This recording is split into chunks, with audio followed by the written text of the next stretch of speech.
Hey guys, my name is Nora Franche, and welcome to the podcast Grateful Blessed Mess, daily reflections for those in the 12 steps. I am a fellow 12-stepper and certified mindset coach, and I am here to introduce you to the value of mindset coaching in your 12-step journey. So if you feel like you are stuck in the steps, if you're slipping and sliding with your abstinence, mindset coaching may help you as it did me, and you can find me at catholicmindsetcoaching.com. These episodes are meant to invite you in to consider the truths of 12-step wisdom and to join in the very real struggle of living them in action. I hope that it feels almost like a mini meeting, and I invite you to contribute your own share on the Grateful Blessed Mess Facebook group to keep the discussion going. My comments are based on my own experience, so feel free to take what you like and leave the rest. But my hope is to encourage you on your own daily 12-step journey. As they say, you cannot stay clean on yesterday's shower. So without further ado, let's begin.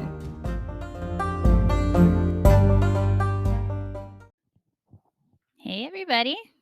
We are reading from Voices of Recovery, January 13th, page 13. We are neither above nor below the rest of the human race. We are a part of it. That's from the OA 12 and 12, page 47. As I finish my fifth step, I feel relieved and excited. I know my higher power has been with me all the way, prodding and leading me. I have always felt apart from the human race. I felt I had to be better than everyone else or I was no good at all. I acted out this feeling by being a know-it-all. As I reflected on my four-step inventory, I began to realize that I was no different from any of my fellows in OA. I had heard many of these things in meetings. Why did I think I was different? My fifth step process opened my eyes, and I began to see the reality of my life.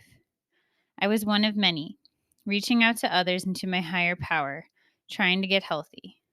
As I talked with my sponsor, I felt humbled, accepted, and loved. I was finally part of the human race, no better and no worse than the next person. What an incredible program. Thank you, OA, my fellows, and my higher power. My mind is going in 1,000 directions, so I'm just going to start.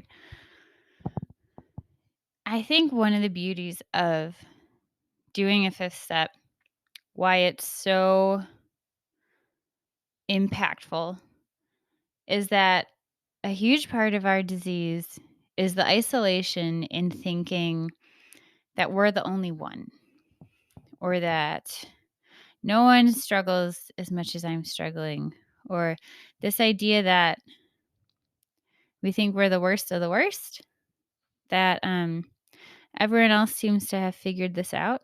And the beauty of, first off, the beauty of getting to share with another human being the things that you keep buried is the healing part in that being accepted by another human being, of you being loved in those very places you find yourself the most unlovable, and in not scaring away another human being with these things about yourself that you can't even look at and love you for.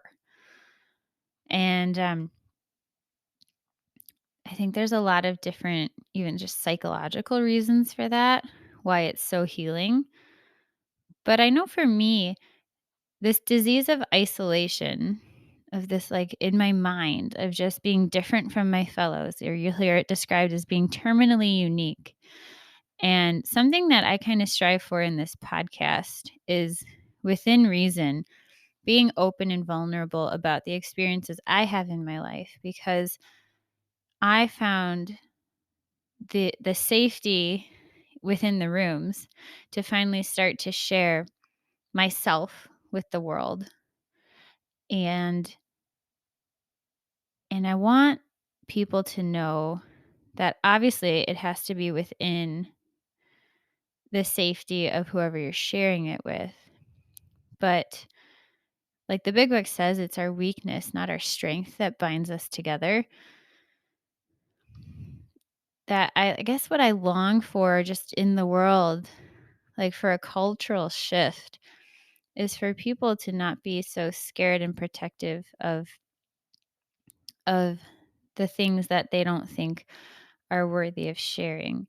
And you have to have a strong foundation. I'm not saying that people should just go out in the world and start sharing things, because that can be more traumatizing than keeping it buried.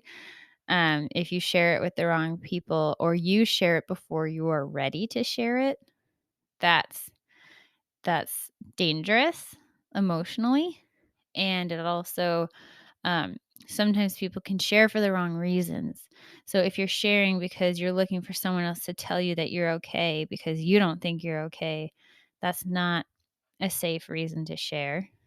And if you're looking to just feel closer to someone, but they're not necessarily someone who is safe enough or will protect your information enough, then that's not a safe situation either.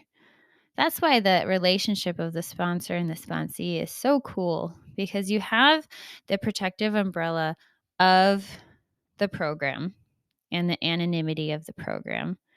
And then under that, you've already been working with your sponsor on steps 1 through 4, which, depending on your sponsor, could take weeks or it could take months. It just depends on how you're working it, where you're at, and how your sponsor works it. But you've developed a trusting relationship with them up to that point. And the other thing is, sometimes what's helpful is that they aren't your friend per se.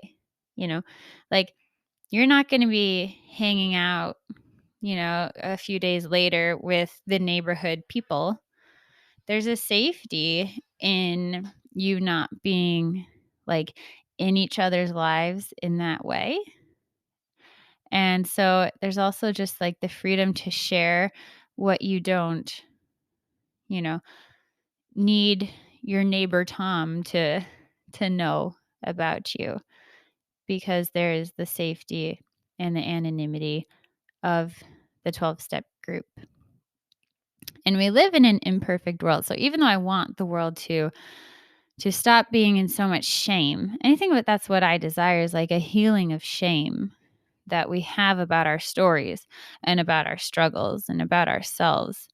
And once that's healed, we aren't scared to share those stories of ourselves. And I think that's why I'm able to speak about many of the things I speak about, is that there's been a massive amount of healing. So the things that I share are not things that are still really raw and painful for me. These are things that I've come to start to see with compassion and love. So it's not scary and exposing to share them. It's like almost an act of gratitude to be able to share. And there are many things that are not at that level of healing for me to share about in my life. And what I can do to honor my own dignity and my own process is to not share them. And that's good. And it's meant to be kept that way.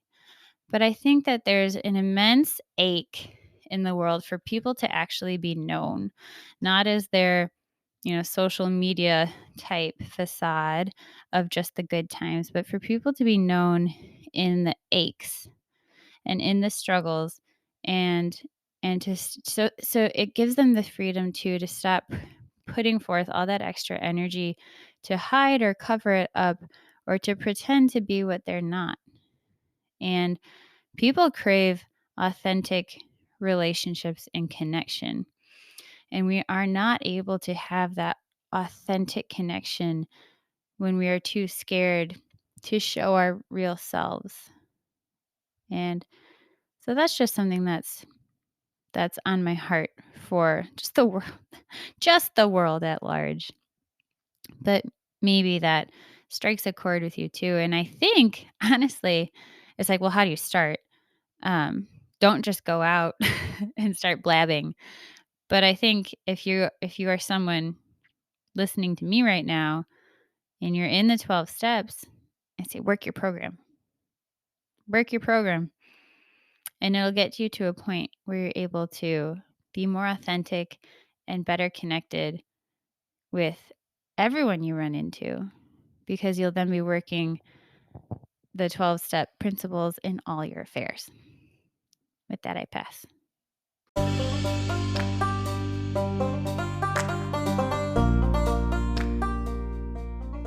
Thank you so much for listening to today's episode. If you feel that mindset coaching could help you on your 12-step journey, please feel free to reach out and find me at catholicmindsetcoaching.com. This is not a replacement for 12-step work. This is something outside of the 12 steps. It is simply something that has a heart for the 12 steps and those who are in it. And so, welcome. If you are here, chances are you may also be a bit of a mess, and I hope that you can learn to find some gratitude in the blessings that have come from your messes.